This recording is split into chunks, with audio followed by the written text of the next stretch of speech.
अस्सलाम वालेकुम स्टूडेंट्स। कोई मुझे बताए कि मेरी आवाज़ आ रही है, आप लोगों को मेरी आवाज़ आ रही है? कोई ज़रा हैंड रेज करके मुझे बता दे।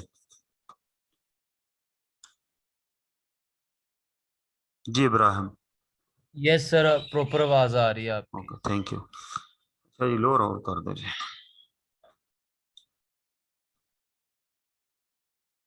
अच्छा जी, कल हमने जो कॉन्सेप्ट्स पढ़े हैं उनमें जिन लोगों ने रीडिंग की है, line by line reading require है, मैंने आपको कहा था, उसमें किसी को कोई इशू आया हो, कोई मसला आया हो, तो पहले हम उसको डिस्कस कर लें। अगर नहीं कोई मसला आया तो फिर मैं आगे चलूँ। अगर किसी का कोई क्वेश्चन है तो हैंड रेज करके कल वाले लेक्चर में से आप पूछ सकते हैं।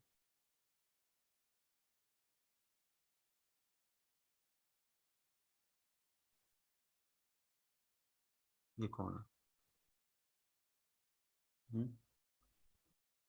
जी अजीम। अस्सलाम वालेकुम सर जी। जी अजीम।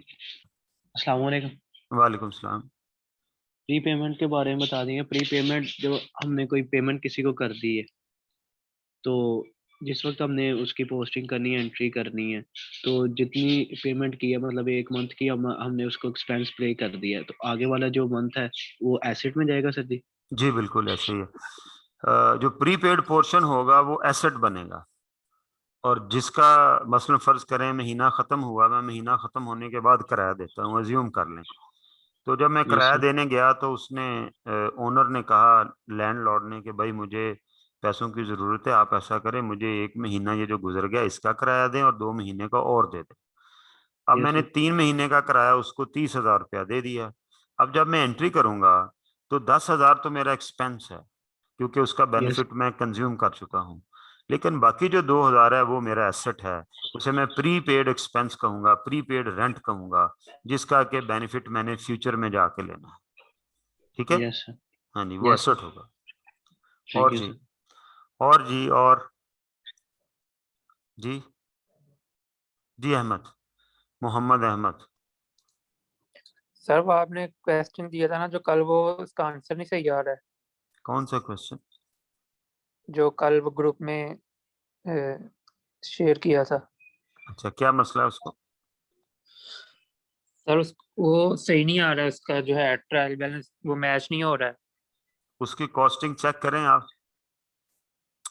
मैं ऐसा करूंगा, मैं ग्रुप के अंदर आज उसका ट्रायल रखूंगा। ठीक है। आपके ठीक। सामने एंट्रीज हैं, जी। सब लोग अपनी एंट्रीज निकाल लें जी जरा। हम अभी 2 मिनट में मैं एंट्रीज बोल देता हूँ, और फिर आप चेक कर लें कि क्या आपने एंट्रीज ठीक की हुई हैं। अगर एंट्रीज ठीक हैं तो फिर आपकी लेजर में पोस्टिंग या कॉस्टिंग का कोई इशू है, वो आप दोबारा चेक कर लीजिएगा। ठीक है। मैं एंट्रीज बोल ठीक। देता हूँ। Hafeez the owner invested ₹2 lakh cash and ₹50,000 equipment in business. इसकी ये कंपाउंड एंट्री होगी। कैश डेबिट 2 लाख से, इंक्रीज इन एसेट है। इक्विपमेंट डेबिट 50,000 से, इंक्रीज इन एसेट है। टू कैपिटल 2.5 लाख रुपए से। यानी एंट्री क्या होगी, इधर लिख देता हूं। कैश, बिजनेस में कैश आया 2 लाख,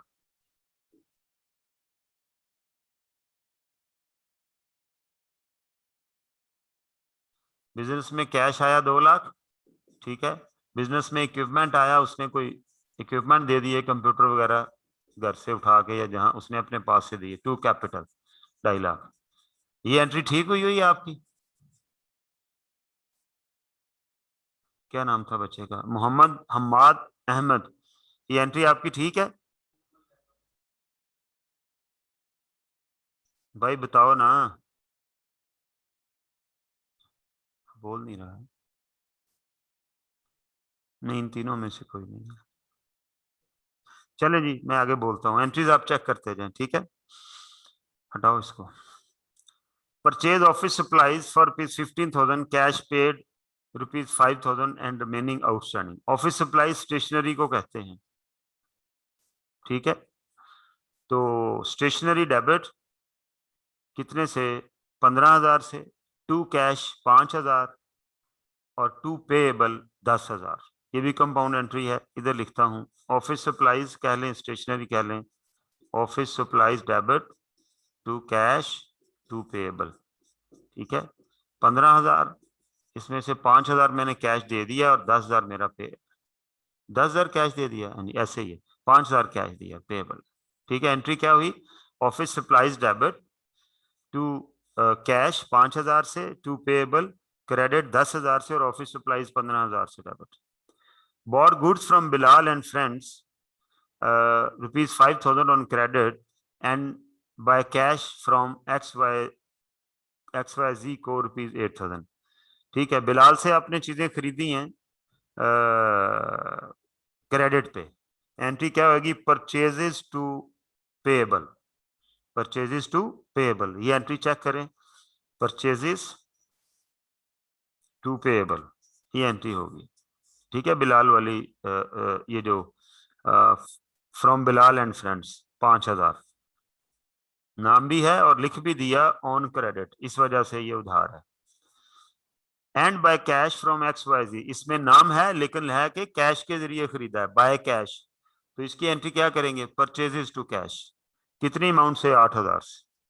ठीक है, तो दो एंट्रियां हैं, एक एंट्री क्या है, purchases to purchases to payable, payable लिख लें, payable to Bilal and friends लिख लें, एक ही बात है, और दूसरी एंट्री होगी परचेजेस टू कैश, क्योंकि उसने लिखा हुआ है कि बाय कैश खरीदी है, ये नाम है लेकिन बाय कैश है, ये चेक, ये भी देख लें। Then sold goods to Khan Brothers rupees 15,000 on credit and cash है rupees 10,000 to Alpha limited.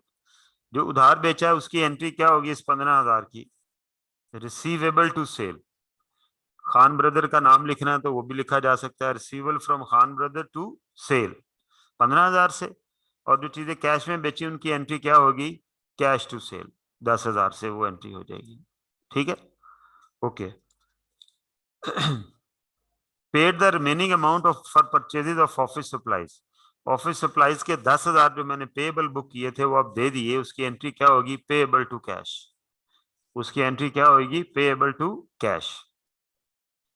Bot a van of rupees 100,000 on credit, van to payable, van debit और पेएबल क्रेडिट। एक minute,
sorry, अच्छा जी, तो हमने वैन खरीदी है जी on credit, हम लिखेंगे वैन डेबिट और पेएबल फॉर वैन क्रेडिट। ठीक है, पेएबल ये अलहदा से लिखेंगे, पेएबल फॉर वैन, ये नॉर्मल पेएबल नहीं है, नॉर्मल पेएबल परचेजेस के अगेंस्ट होता है। ठीक है, तो एंट्री क्या होगी, एंट्री यहां लिखता हूं, van debit to payable for van 1,00,000, 1,00,000, ये एंट्री हो जाएगी। फिर 20 तारीख की एंट्री है, received a cheque of rupees 10,000 from Khan Brothers, Khan Brothers को हमने कुछ बेचा था या क्या था, हाँ जी, 15,000 हमने खान ब्रदर्स को उधार बेचा था।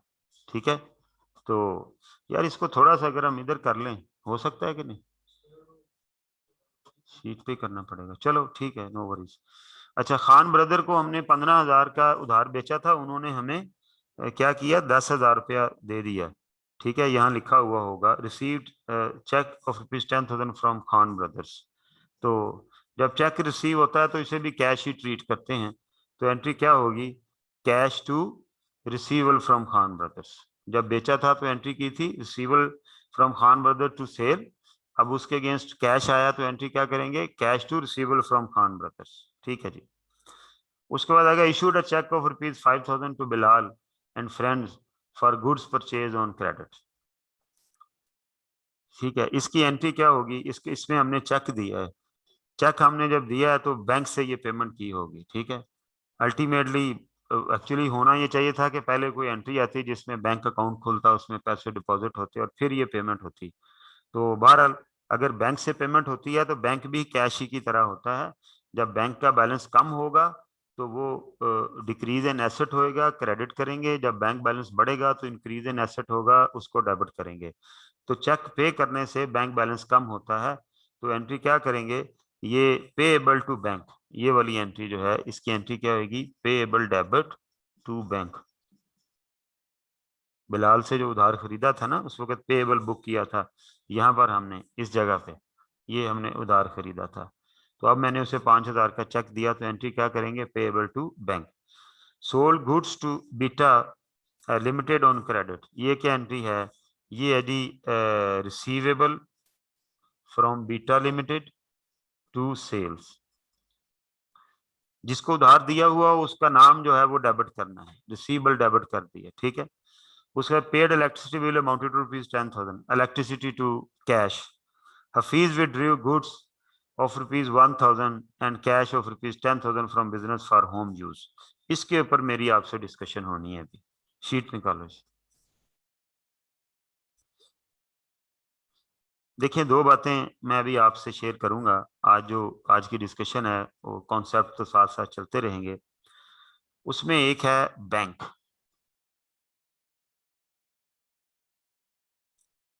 देखें, बैंक जो है, बैंक अकाउंट, ये हमारा एसेट होता है, इसलिए कि बैंक में पड़े हुए पैसे हमारे पैसे, हम उन्हें इस्तेमाल कर सकते हैं। तो जब हम पैसे बैंक में जमा कराते हैं तो हमारा कैश कम होता है। मसलन मैं एक एंट्री लिखने लगा हूं, डिपॉजिटेड ₹50,000 इन एमसीबी। एमसीबी बैंक में हमने 50,000 रुपया जमा कराया। ठीक है जी। अब इसके अंदर ना दो अकाउंट इन्वॉल्व हैं। एक अकाउंट तो कैश का इन्वॉल्व है ही है, और दूसरा अकाउंट बैंक का इन्वॉल्व है। जरा वो जहां जब हमने एंट्री बनाना सीखी थी उस स्टेप पे चले जाएं। पहला स्टेप हो गया आइडेंटिफाई अकाउंट्स इन्वॉल्व, कर लिए identify. Number 2, allocate nature. Cash भी एसेट है और बैंक भी एसेट। ठीक है, कैश वाला एसेट कम हुआ, मेरे पास जो कैश था जब बैंक में पैसे जमा कराए तो वो कम हो गया।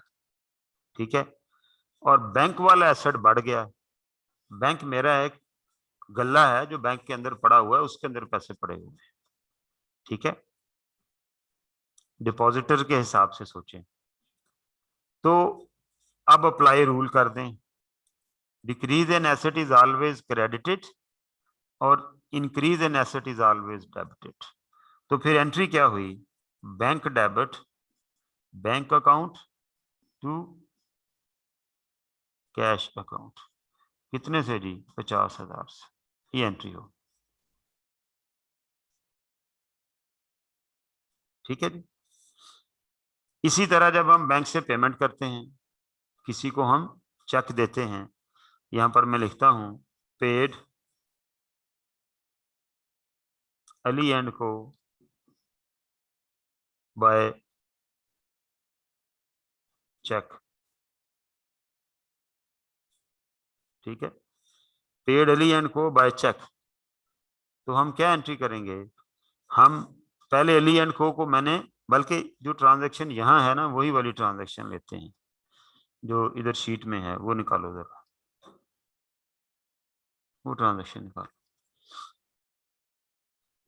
जब उधार खरीदा था, ये बॉट गुड्स फ्रॉम बिलाल, ठीक है जी, बिलाल एंड फ्रेंड्स, उस कंपनी का नाम है बिलाल एंड फ्रेंड्स, उससे मैंने गुड्स खरीदी हैं, ठीक है जी।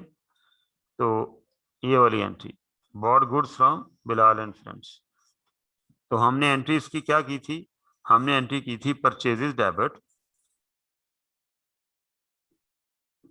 To Bilal and Friends payable, ये एंट्री हुई 5,000 से, ये एंट्री। अब वो कह रहा है कि इशूड, ये वाली एंट्री करने लगा हूं, issued a cheque of ₹5,000 to Bilal and Friends for goods purchase on credit. उनको एक चेक दे दिया है। चेक देने का मतलब क्या है, हमारा बैंक बैलेंस कम हो गया, तो क्या करेंगे, जब बैंक डिक्रीज करेगा तो डिक्रीज इन एसेट होगी, बैंक क्रेडिट हो जाएगा, ठीक है। और ये जो लायबिलिटी थी पेएबल टू बिलाल, ये लायबिलिटी भी कम होगी ना, ठीक है। चलो शीट पे चलो, ऊपर करो थोड़ा सा, बस ये देखो ट्रांजैक्शन क्या है, paid Bilal and Friends by cheque of ₹5,000, cheque के जरिए पेमेंट की बिलाल एंड फ्रेंड्स को। कौन से अकाउंट इन्वॉल्व हैं, एक है पेएबल अकाउंट, बिलाल पेएबल, दूसरा है bank account. Bilal payable liability है, मैंने पैसे देने हैं, बैंक मेरा एसेट है, मेरे बैंक में पैसे हैं, जब मैं पैसे बैंक से दूंगा, चेक दूंगा, तो मेरी लायबिलिटी कम हो जाएगी और मेरा एसेट बैंक वाला भी कम हो जाएगा। तो डिक्रीज इन एसेट को मैं क्या करूंगा, क्रेडिट कर दूंगा, और डिक्रीज इन पेएबल को मैं क्या कर दूंगा, डेबिट कर दूंगा, क्योंकि डिक्रीज इन लायबिलिटी है। तो एंट्री क्या होगी, एंट्री ये होगी, बिलाल पेएबल डेबिट, या सिंपली पेएबल भी लिख सकते हैं, टू बैंक, ये एंट्री होगी, ठीक है जी। 5, एक तो ये बैंक वाली एंट्रीज आप लोग, चूंकि हमारी पहले डिस्कशन में नहीं आई थी, ये नोट कर लें, आगे जाके आएगा, बैंक रिकॉन्सिलेशन आएगा, बहुत सारी ट्रांजेक्शन आएंगी बैंक की, तो ये एंट्रीज करनी है, ठीक है। ऊपर चलो।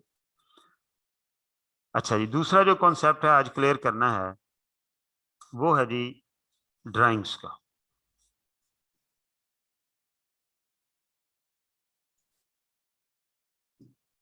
ये क्या कह रहे हैं जी, पूछो।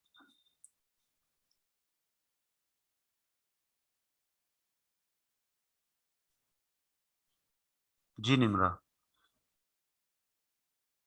पहले का हैंड रेज हुआ जी। मोहम्मद महत, सर ये आपने जो एंट्री बताई कि जब चेक से हमने पेमेंट की खान ब्रदर्स को, तो cash count to Khan Brothers account आपने बताई है नहीं सर। नहीं नहीं यहाँ नहीं नहीं नहीं नहीं, खान ब्रदर्स को पेमेंट की है, तो सर मिली है, सॉरी सॉरी, मिली है, पेमेंट मिली। हाँ जी। हाँ। तो एक्चुअली जब चेक हमें मिलता है ना, तो उसे कैश तस्वर करते हैं, इसलिए कैश टू खान ब्रदर कहा है। सर अगर लेकिन चेक, जब जी सुन लो पूरी बात सुन लो, अगर चेक मिले और हम उसी दिन बैंक में जमा करा दें, फिर हमने उसे बैंक ट्रीट करना है, अदरवाइज वो कैश में गिना जाता है,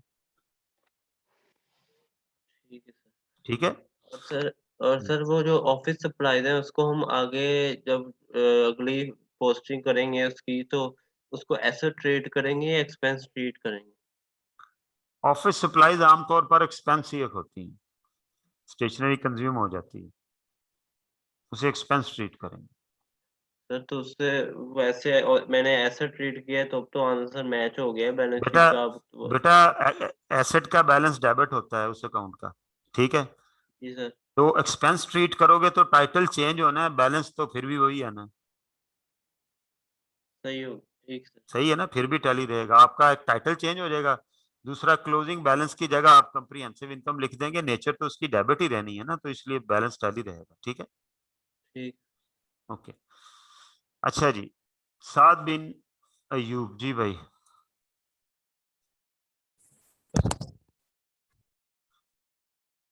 जी साहब आपने हैंड रेज किया हुआ है भाई, क्वेश्चन करें। सर ये जो खान ब्रदर्स से को हमने बेची थी चीजें 15,000 क्रेडिट पे, हम्म, उनसे 10,000 तो मिल गया है और बाकी रिमेनिंग 5,000 रहता है, वो उसकी एंट्री भी करेंगे? देखें जब हमने उनको चीजें बेची थी उधार, तो वो कितने की बेची थी? 15,000। 15,000 की, तो उसकी एंट्री तो हो गई उस वक्त जब मैंने जी ये सर। एंट्री की, रिसीवेबल खान ब्रदर्स, ठीक है, ये एसेट हो गया टू सेल। ये जब मैंने 15,000 से एंट्री कर दी सारी की, तो इसका मतलब है टोटल एंट्री तो बुक हो गई ना 15,000 से। जी अब जब हम उससे पैसे आए हैं, कैश आया, जी सर। कैश आया, तो कैश को डेबिट कर दिया मैंने 10,000 से, ठीक है। और ये जो मेरा एसेट था रिसीवेबल, ये मैं क्रेडिट कितने से करूंगा? रिसीवेबल खान ब्रदर्स को मैं 10,000 से क्रेडिट करूंगा। तो वो 5,000 तो यहाँ बुक हुआ हुआ रह गया, वो उस खान ब्रदर का अकाउंट बनेगा, उसमें उसका बैलेंस आएगा। ओके, ठीक है। Thank you sir. हाँ जी। ठीक हो गया। और जी,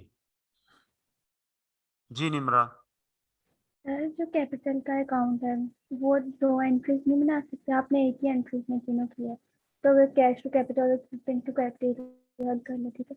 जब हम अकाउंटिंग पढ़ रहे हैं ना, तो हमने चार्टर्ड अकाउंटेंट बनना है इंशाल्लाह ताला, ऐसे ही है ना?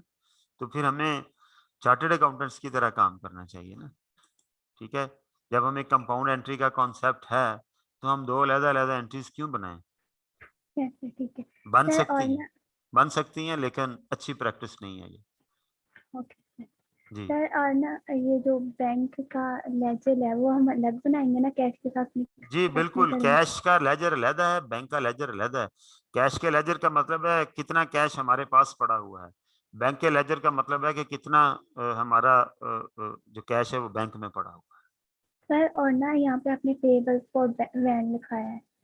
है, तो सर उसका भी लेजर अलग होगा? जी पेबल फॉर वैन का, हर पेबल का लेजर अलहदा अलहदा होगा, मतलब हर पार्टी का अलहदा अलहदा होगा। और अगर एसेट का है कोई, जैसे वैन का है, तो उसका लेजर भी अलहदा होगा। Okay sir, thank you. Yes. अच्छा जी, और किसका हैंड रेज हुआ हुआ है? चलो, अच्छा जी, अब अगला कॉन्सेप्ट है जो अभी हम डिस्कस करने लगे हैं, वो है जी ड्राइंग्स का, ठीक है।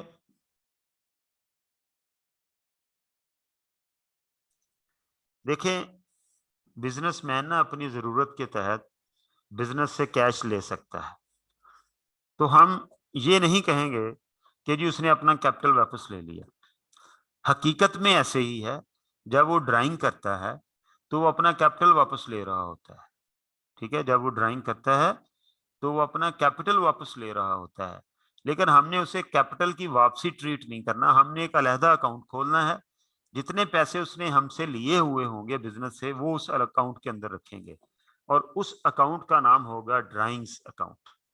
ड्राइंग अकाउंट क्या है कि बिजनेसमैन ने जितना कैश बिजनेस से लिया, या अगर सम टाइम ऐसे होता है कि जो चीजें मैं बेच रहा होता हूँ, लाइक पंखों की शॉप है, तो घर में पंखा चाहिए तो मैं पंखा ले गया दुकान से घर पे, तो वो जो गुड्स लेके जाएगा बिजनेसमैन, वो भी ड्राइंग कहलाएंगे। तो ड्राइंग क्या है? ड्राइंग जो है वो आपकी जो अपना कैश विड्रॉल है बिजनेस से, जो जाती इस्तेमाल के लिए बिजनेसमैन लेता है, या गुड्स जो जाती इस्तेमाल के लिए बिजनेसमैन लेता है, तो उसको हम क्या बोलते हैं? ड्राइंग्स कहते हैं।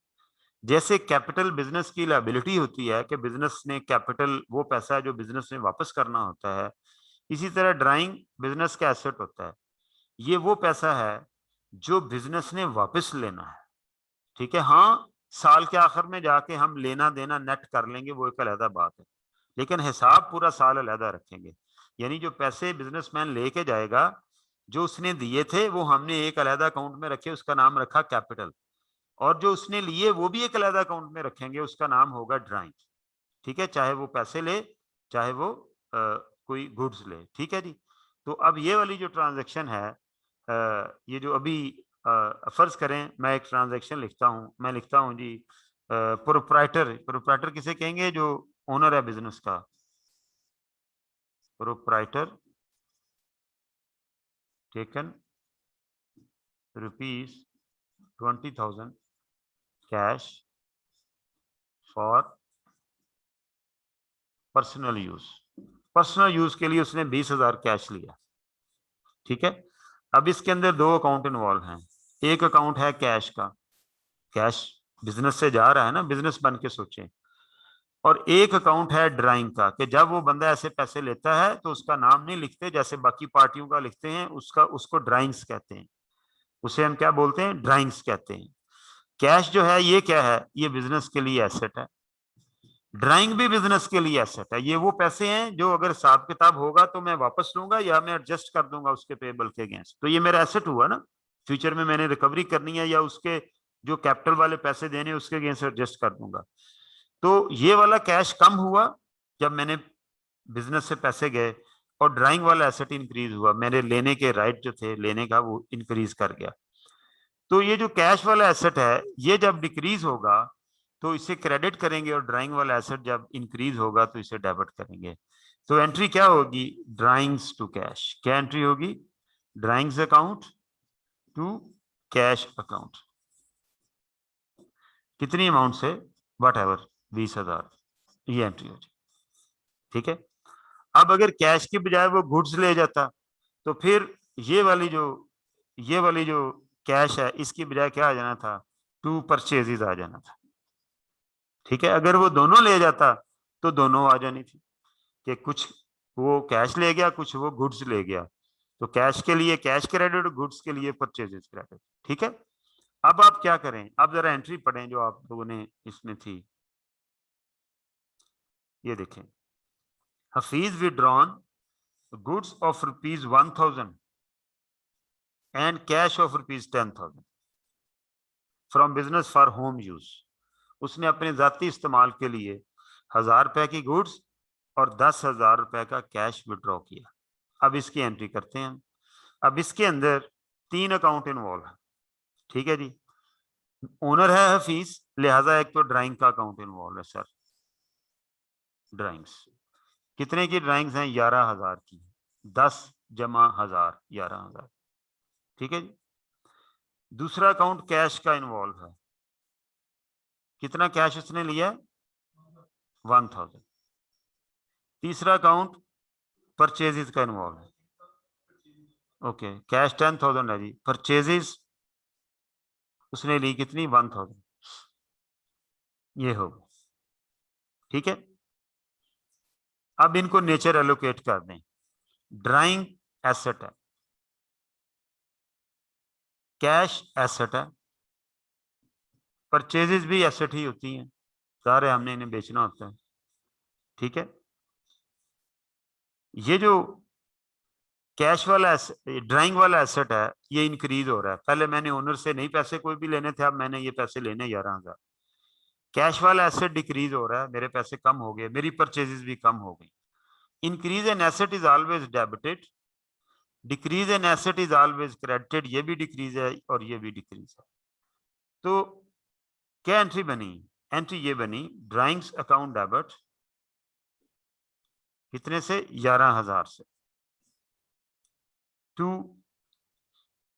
कैश अकाउंट क्रेडिट कितने से? 10,000 से,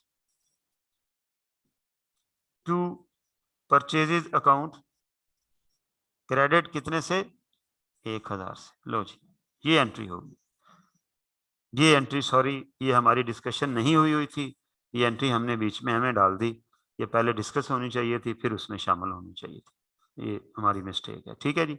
ड्राइंग का कॉन्सेप्ट ही नहीं अभी डिस्कस हुआ था, ठीक है, और ना ही बैंक के ऊपर बात हुई थी। तो ये दोनों चीज़ें जो हैं ये मैंने आपको एक्सप्लेन कर दी हैं कि बैंक हमारा एसेट होता है, पैसे बैंक में जमा होंगे तो वो इंक्रीज इन एसेट होगा, वो डेबिट होगा। पैसे बैंक से निकलेंगे तो वो डिक्रीज इन बैंक बैलेंस होगा, डिक्रीज इन एसेट होगा तो उसे क्रेडिट करेंगे, ठीक है। इसी तरह ड्राइंग जो है वो हमारा एसेट होता है। हमने पैसे जो बिजनेसमैन ने हमसे लिए हैं उनको ड्राइंग्स कहते हैं, पैसे लिए हैं या गुड्स लिए हैं। तो हम उसको ये वाली एंट्री करेंगे, ड्राइंग्स डेबिट, क्योंकि मैंने पैसे वापस लेने हैं, या आखिर में जो उसके पैसे देने हैं वो क्या देने होते हैं? कैपिटल, तो उसके अगेंस्ट आपस में नेट ऑफ कर लेंगे। लेकिन ड्यूरिंग द ईयर इसका अकाउंट अलग खुलेगा। कैश कम हो गया हमारा, परचेजेस भी हमारी कम होगी, तो ये एंट्री होगी। क्यों जी, हैंड रेज करके बताएं, ये बात समझ आ गई है जी?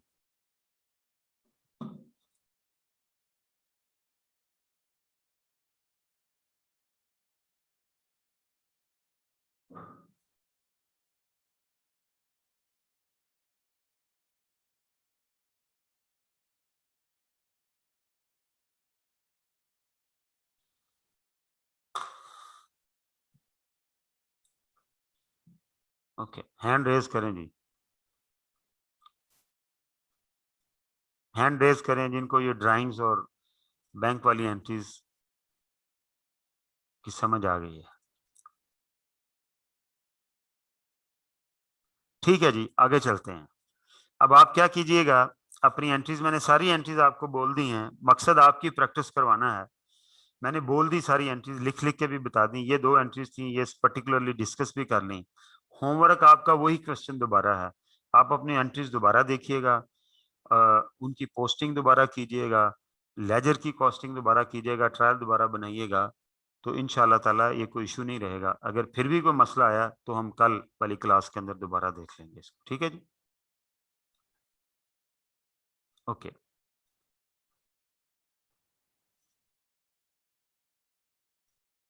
अगला जो कॉन्सेप्ट है हमारा वो है मटीरियलिटी का। हमने पीछे पढ़ा कि ये हैंड रेज हुए हुए हैं। उसामा जावेद, आपका कोई क्वेश्चन है? अस्सलाम वालेकुम सर। वालेकुम सलाम। सर ये जो क्वेश्चन अभी आपने इसकी एंट्रीज करवाई है, इसका ट्रायल बैलेंस ग्रुप में शेयर कर दीजिएगा। अच्छा अच्छा, ठीक। Trial thank balance, you. Trial balance group में शेयर करना है इस क्वेश्चन का। Daniyal, thank you. जी दानियाल। अस्सलाम वालेकुम सर। वालेकुम सलाम। सर ये 15 डेट वाली की एंट्री की समझ नहीं आई सर, ये ट्रांजैक्शन।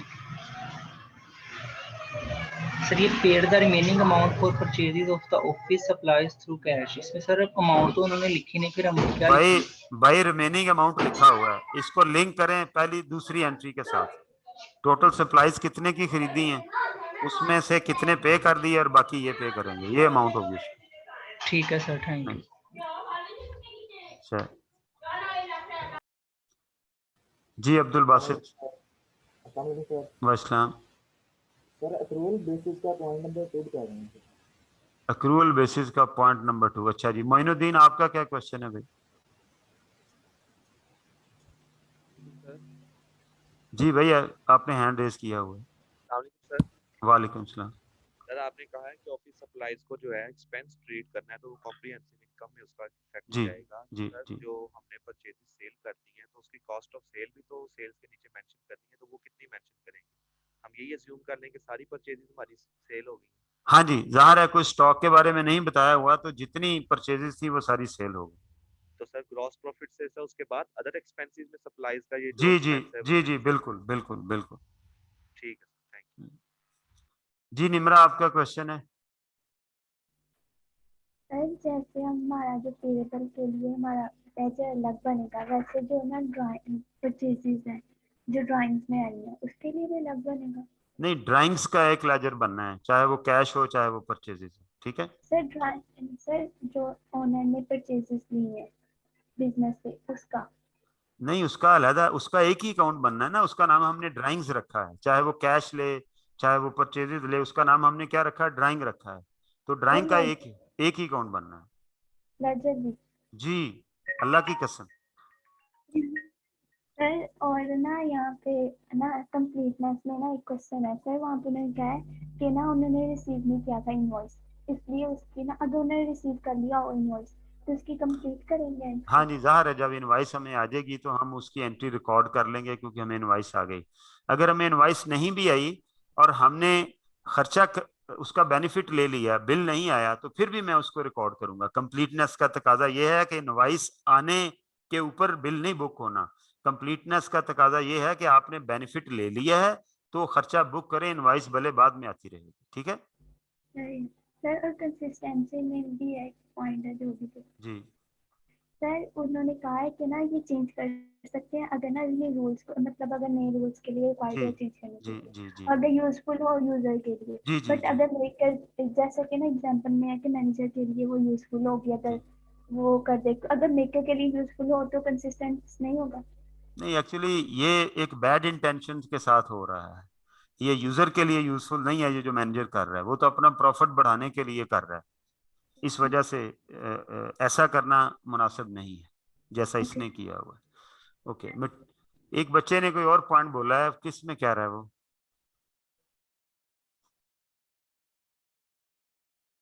अक्रूवल में, अक्रूवल का सेकंड पॉइंट वो कह रहा है। Accrual, the cost of sales in the statement of comprehensive income must be matched with the sales। ये मैंने आपको कल भी बताया था कि जब आप इनकम स्टेटमेंट बनाएंगे तो अगर आपने सेल ली है, फर्ज करें 5 आइटम्स की, ये 5 आइटम्स हैं, तो कॉस्ट ऑफ सेल जो है वो भी आप 5 आइटम ही की लेंगे। ठीक है, इसका मतलब ये है कि income must be matched with the sales. Cost of income must be matched, कहते हैं the cost of sale in statement of comprehensive income must be match with the sale, कि जितने आइटम की सेल लेंगे उतने आइटम ही की हम cost लेंगे। ठीक है जी। और किसी का कोई क्वेश्चन है तो जी पूछें। और क्वेश्चन जी किसी का? जी दानियाल। अस्सलाम वालेकुम सर। वालेकुम सलाम। सर ये आपने बताया कि बैंक अकाउंट वाला, सर इसमें 24 वाली डेट है, ये payable to cash, payable account to cash account पे हो सकती? सर ये 24 बैंक अकाउंट की सर 24 वाली निकालो जी एंट्री, तो क्वेश्चन दिया होगा 24। इशूड अ चेक, यार चेक इशू किया तो कैश तो नहीं हो सकता ना, बैंक ही क्रेडिट होना। हम पेमेंट ही उसने कहा जी चेक के जरिए किया तो कैश क्यों करेंगे, यहाँ बैंक ही आना है। ठीक है, ओके सर, थैंक यू। चलें जी आगे चलते हैं हम। अच्छा जी, आज हमने मटेरियलिटी को डिस्कस करना है। कहते हैं relevance of information is affected by it's materiality, कि हम कहते हैं जी इंफॉर्मेशन रेलेवेंट होनी चाहिए फाइनेंशियल स्टेटमेंट में जो दिखानी है, तो ये जो रेलेवेंस है ये मटेरियलिटी से अफेक्ट होती है, मटेरियलिटी से रेलेवेंस अफेक्ट होती है। अब मटेरियलिटी क्या है? कहते हैं information is material if omitting, कि इसको अगर हम ओमिट कर दें, ना लिखें, ओमिटिंग इट और मिसस्टेटिंग इट, या हम इसको गलत लिख दें, सिरे से लिखें ही ना या मिसस्टेट कर दें। ठीक है, could influence the decision that users make on the basis of financial information about the specific reporting entity, के उसका ओमिट कर जाना या उसका मिसस्टेट करना यूजर के इकोनॉमिक डिसीजन को अफेक्ट करता हो। ठीक है, तो वो वाली इंफॉर्मेशन जो है वो मटेरियल होगी। मसलन जब हम फाइनेंशियल स्टेटमेंट बनाते हैं ना, तो अगर कंपनी ने लोन लिया हुआ हो तो हम बताते हैं कि जी कंपनी ने फलां चीज प्लेज करा के लोन लिया है। तो अगर मैं ये लिखता ही नहीं हूं कि फलां चीज प्लेज कराई है तो मैं ओमिट कर जाता हूं, और मुमकिन है मेरे ओमिशन से किसी बैंक ने आपको लोन दे दिया देख के कि जी इन्होंने तो पहले कोई चीज प्लेज ही नहीं करवाई हुई, ठीक है, तो इनको लोन दे दें प्लेज करके, हालांकि वो चीज पहले ही प्लेज हुई हुई थी। तो आपका वो ओमिट करना, वो वाली इंफॉर्मेशन कि जी ना कहा जाए कि जी प्लेज हुई हुई है, ये क्या होगी? ये एक मटेरियल इंफॉर्मेशन होगी। यार एक मिनट इसको जरा।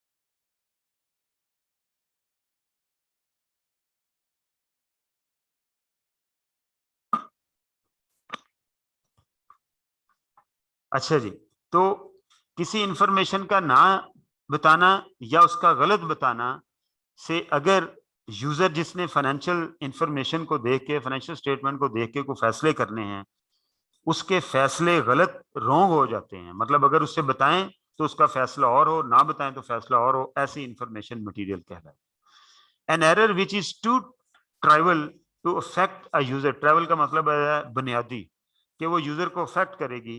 Understanding of the financial statement is refer to as material, कि जी ऐसी गलती जो कि यूजर की understanding of the financial statement के लिए एक बुनियादी हैसियत रखती है, ऐसी गलती जो है वो मटेरियल मिस स्टेटमेंट जो है वो कहलाएगी। ठीक है, there is no absolute measure of materiality. कहता है इसकी कोई एब्सोल्यूट मेजर नहीं है कि जी 500 वाली गलती मटेरियल होगी या 1000 वाली होगी, ऐसा कुछ नहीं है। ये केस टू केस वेरी करेगा। In other words, there is no rule that says any item greater than 5% of profit must be, ऐसा कोई रूल नहीं है। ठीक है, ये क्या करना है, ये आपने खुद ही इसको एवेल्युएट करना है। ये कंपनी टू कंपनी जो है वो वेरी कर जाएगा। जैसे कल मैंने बताया था कि एक बंदा 5000 की सेल करता है, उसके लिए 500 रुपया मटीरियल है, लेकिन एक बंदा 5 अरब की सेल करता है, उसके लिए 500 रुपया मटीरियल नहीं है। ठीक है जी। अच्छा जी, तो कहते हैं ये डिपेंड्स करता है ऑन इट्स मैग्नीट्यूड और इट्स नेचर। कोई फिगर मटेरियल है या नहीं है, ये किस चीज के ऊपर डिपेंड करता है, ये दो चीजों के ऊपर डिपेंड करता है। नंबर 1, उसका मैग्नीट्यूड। मैग्नीट्यूड से मुराद ये है कि जी अल्टीमेटली जो है वो अमाउंट कितनी है, और नेचर का मतलब क्या है कि जी उसका कोई क्वालिटेटिव इम्पैक्ट भी होता है कि जी बाज इंफॉर्मेशन जो है वो उसकी मैग्नीट्यूड शायद इतनी नहीं होगी, लेकिन ये बताना कि जी प्लेज है या नहीं है, सिर्फ यही बता देना मटेरियल हो जाएगा। तो ये जो मटेरियलिटी है ये क्वालिटेटिव एस्पेक्ट भी है और क्वांटिटेटिव एस्पेक्ट भी इसके अंदर कंसिडर किया जाता है। क्वांटिटी की बेस के ऊपर भी, क्वांटिटी मीन वैल्यू अमाउंट की बेस के ऊपर भी चीजें मटेरियल हो सकती हैं, और क्वालिटेटिव बेसिस के ऊपर भी चीजें जो है वो मटेरियल हो सकती हैं। जब हम अमाउंट की बेस पे करते हैं तो हम कहते हैं मैग्नीट्यूड, इसको क्या कहते हैं, क्वांटिटेटिव या मैग्नीट्यूड मटेरियलिटी। और जब हम उसकी वैल्यू को इग्नोर करते हैं, हम कहते हैं कि जी वैल्यू चाहे इसकी 500 रुपया है, लेकिन ये बाय लॉ ये चीज जरूरी थी बताना। ठीक है, लिहाजा क्या होगा कि वो वाली चीज जो है वो बाय उसे क्वालिटेटिव मटेरियलिटी कहते हैं। Whether an item of a given size is deemed to be material depends on the context of the number in relation to the other number in the financial statement। कि amount किसी की कितनी material है ये depend करता है कि financial statement के बाकी नंबर्स क्या हैं। जैसे मैंने आपको कहा कि 5000 में से 500 या 5 करोड़ में से 500, तो इस कॉन्टेस्ट में वो इस जज करेंगे तो वो मैग्नीट्यूड के पॉइंट ऑफ व्यू से हम मटेरियलिटी जज कर रहे होते हैं। आगे चलें, और अगर हमने उसकी कोई लीगल इम्प्लीकेशन देखनी है तो उसे हम बाय नेचर या हम इसे क्वालिटेटिव मटेरियलिटी भी कहते हैं, या मटेरियलिटी बाय नेचर भी कहते हैं। तो ये देखिएगा, ये पहले क्वांटिटेटिव मटेरियलिटी या मैग्नीट्यूड मटेरियलिटी की एक एग्जांपल दी है। Two similar businesses prepare financial statement that showed that each has non current asset of rupees 10 million and each has a profit for the year of rupees 100,000। ठीक है, कि उसके non current asset कितने के हैं, वो 10 million के हैं। ठीक है जी, 1 करोड़ रुपए के हैं, और उसका प्रॉफिट जो है वो कितना है, 1 लाख है। टू सिमिलर बिजनेसेस का। ठीक है, error this relates to how business A arrived at the total of non-current asset which are now overstated by rupees 20,000। कहता है जी each business discover 20,000 error। कहता है जी उन्होंने 20,000 की एक गलती डिस्कवर की। ठीक है, तो कहता है ये जो 20,000 की गलती है, this is immaterial, rupees 20,000 is small error in context of the non-current asset। कहता है जी अगर मैं इसको एसेट के पॉइंट ऑफ व्यू से देखूं तो ये स्मॉल एरर है, और अगर मैं इसको प्रॉफिट के पॉइंट ऑफ व्यू से देखूं तो ये एक मटेरियल मिस स्टेटमेंट है। यानी एसेट मेरे कितने हैं, 10 million के, 1 करोड़ में से 20,000 बहुत थोड़ी सी परसेंटेज बनती है।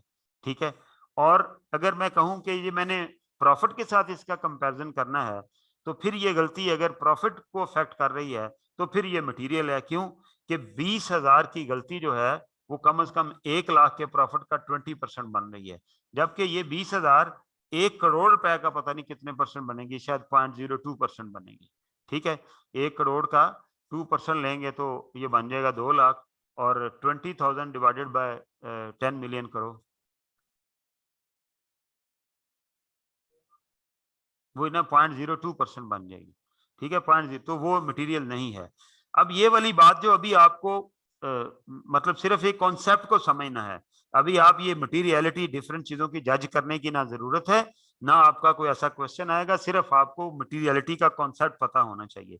ये फिर उसने नीचे एक्सप्लेन किया हुआ है, बिजनेस ओज mister A ₹1 million and is owed ₹950 by Mr. B. Instead of showing an asset of ₹950 and a liability of ₹1 million, business shows single 50,000। ये देखें, ये उसने एक और एग्जांपल दी है। कहता है जी एक बंदे से आपने 10 लाख लेना है और एक बंदे को आपने 9,50,000 देना है, ठीक है। ये देखें, business source 10 lakh and is owed ₹950 by mister B, ठीक है, कि आपने 10 लाख देना है और मिस्टर बी से आपने 950 लेना है। तो कहता है हम इसको नेट करके अगर शो कर देंगे 50,000, वैसे तो ये 10 लाख लेना 950 देना, तो नेट क्या हुआ कि जी 50,000 हमने देना है। तो कहता है ये एक मटेरियल मिस स्टेटमेंट होगी। क्यों? कि लेने किसी और से हैं, देने किसी और को हैं, ठीक है। फैक्ट ये है कि मैंने 10 लाख रुपया देना है, 950 लेना है, दो मुख्तलिफ पार्टीज हैं, तो लिहाजा अगर मैं इनको नेट ऑफ कर दूंगा तो ये एक मटेरियल मिस स्टेटमेंट जो है वो कंसिडर की जाएगी। This is a material miss statement, क्योंकि दो अलग-अलग पार्टीज हैं। हाँ, अगर एक पार्टी हो तो फिर हम उनको आपस में क्या कर सकते हैं, नेट ऑफ कर सकते हैं, ठीक है जी। मैग्नीट्यूड वाइज तो ये हमारी डिस्कशन होगी। Nature, businesses are some time placed under a legal obligation to disclose certain information. कानूनन आपको बताना पड़ता है, जैसे जब हम एक कंपनी का नाम लिखते हैं ना, तो हम लिखते हैं ABC प्राइवेट लिमिटेड, अगर वो प्राइवेट लिमिटेड कंपनी है, ठीक है। अब इसमें कोई अमाउंट इन्वॉल्व नहीं है, लेकिन मैं उस कंपनी की फाइनेंशियल स्टेटमेंट के ऊपर ये प्राइवेट लिमिटेड नहीं लिखूंगा तो ये मटेरियल मिस स्टेटमेंट है। बात समझ आइए, नेचर की मटेरियलिटी की बात, कि कोई लीगल रिक्वायरमेंट हम पूरी ना कर रहे हो, अमाउंट भले उसमें छोटी सी इन्वॉल्व हो, लेकिन अगर लीगल पॉइंट ऑफ व्यू से वो हम कोई गलती कर रहे हैं, मिस स्टेटमेंट कर रहे हैं या ओमिशन कर रहे हैं, तो इसे क्या तस्वर किया जाएगा, इसे भी मिस स्टेटमेंट तस्वर किया जाएगा। और ये मिस स्टेटमेंट बाय नेचर या क्वालिटेटिव मिस स्टेटमेंट होगी। जो पिछले पेज पे जाओ, जो ये वाली मिस स्टेटमेंट है बाय मैग्नीट्यूड अमाउंट की, या quantitative, quantitative mean amount magnitude, और qualitative mean nature by law, कुछ चीज हमने मेंशन करनी है, तो ये इसने यहाँ पर कहता है this is only mentioned for illustrative purpose, examples of this kind of are beyond the scope of your syllabus. समझ लगी ये बात की? शुक्र है उन्होंने लिख दिया हुआ, नहीं तो उस्ताद जी की बात के ऊपर बच्चे कम ही इतबार करते हैं कि पता नहीं सर जी ने बताना नहीं है, ठीक है। कहता है ये सिलेबस में नहीं, लेकिन मटेरियलिटी का कॉन्सेप्ट आपको जरूर पता होना चाहिए। आगे चलो जी। अच्छा जी, अगला जो कॉन्सेप्ट है ना जी, ये है प्रूडेंस का, ठीक है। प्रूडेंस के ऊपर इंशाल्लाह ताला हम लोग, हमारा टाइम 3:30 हो गए, ठीक है। आज हम वो क्वेश्चन में चले गए। आज हमने ड्राइंग का कॉन्सेप्ट क्लियर किया, हमने बैंक ट्रांजैक्शन का कॉन्सेप्ट क्लियर किया, ठीक है। ड्राइंग्स क्या होती हैं, आप लोगों के जो क्वेश्चन थे उनके आंसर हुए। हमने मटेरियलिटी का कॉन्सेप्ट पढ़ा, मैग्नीट्यूड मटेरियलिटी क्या होती है, यानी क्वांटिटेटिव मटेरियलिटी क्या होती है, और बाय नेचर मटेरियलिटी क्या होती है, यानी क्वालिटेटिव मटेरियलिटी क्या होती है। दोनों की एग्जांपल्स हमने पढ़ी। इसमें से क्वेश्चन आता है, इसलिए मैं इसको जरा प्रॉपर मतलब रश में नहीं पढ़ा रहा। वो आपको एक सिनेरियो देता है, पूछता है कि इसमें कौन सा कॉन्सेप्ट आपके जहन में आता है, आखिर में जाके क्वेश्चन करेंगे हम लोग। तो आपने यहाँ तक रहना है, क्वेश्चन हम ट्रायल बैलेंस रख देंगे बना के, ठीक है। आप लोगों ने क्या करना है, आपने ये जो अल्टीमेटली जहाँ तक मैंने पढ़ा है, पीछे से भी अगर कोई चीज़ रहती है वो भी कीजिएगा, और मटेरियलिटी को भी पढ़ के आइएगा। कल इंशाल्लाह ताला हम प्रोग्राम से आगे चलेंगे। Thank you very much, God bless you.